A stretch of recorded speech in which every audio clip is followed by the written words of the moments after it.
It is Steelers week for the first time this year, and today in our Who Day conversation, we are going to give you 3 keys for how the Bengals can possibly knock off the NFL's last undefeated team. The Steelers are 8-0 for the first time in their franchise history.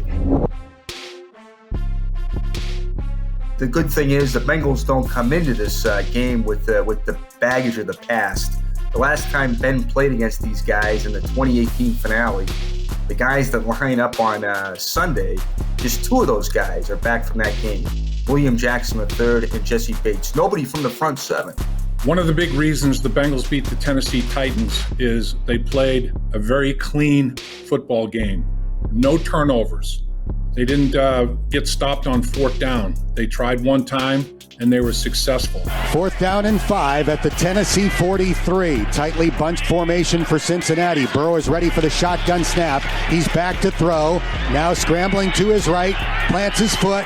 Fires down the middle of the field. Go! Higgins has the catch at the 20-yard line of Tennessee.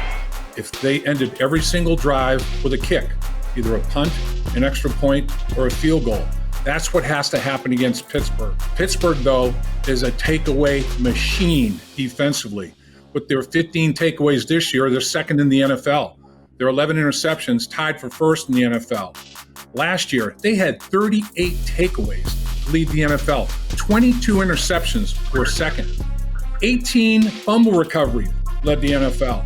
So in a 24-game sequence, a year and a half, they have 53 takeaways, 31 interceptions, 22 fumble recoveries. Mind-boggling. Play action fake. The pass intercepted. The Steelers are in business.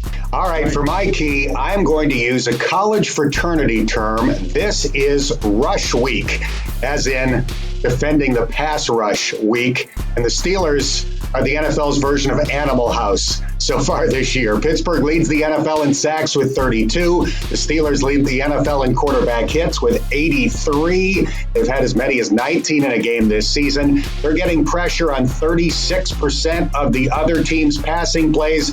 That's number 1 in the NFL by 9 percentage points.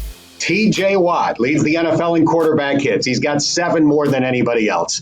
He has 7 sacks. Stephon Tuitt has 6. Bud Dupree has 6. The Bengals leader in that category, Carl Lawson, has 3.5. Wentz drops back to throw. 5 come after him. Carl Lawson has him and sacks him. 2nd sack of the game for the Bengals. This team is known as Blitzburgh for a reason. They blitz 42% of the time. That is number 3 in the NFL. Now, 2 weeks ago against Tennessee, the Bengals didn't give up a sack.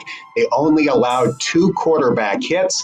I don't know that those numbers are possible again against the Pittsburgh Steelers, but they've got to keep those 2 numbers low. Sacks and quarterback hits. It's going to take the best performance by the offensive line so far this season to survive rush week. For Geoff Hobson and Dave Lapham, I'm Dan Hoard. That's this week's Who Day Conversation.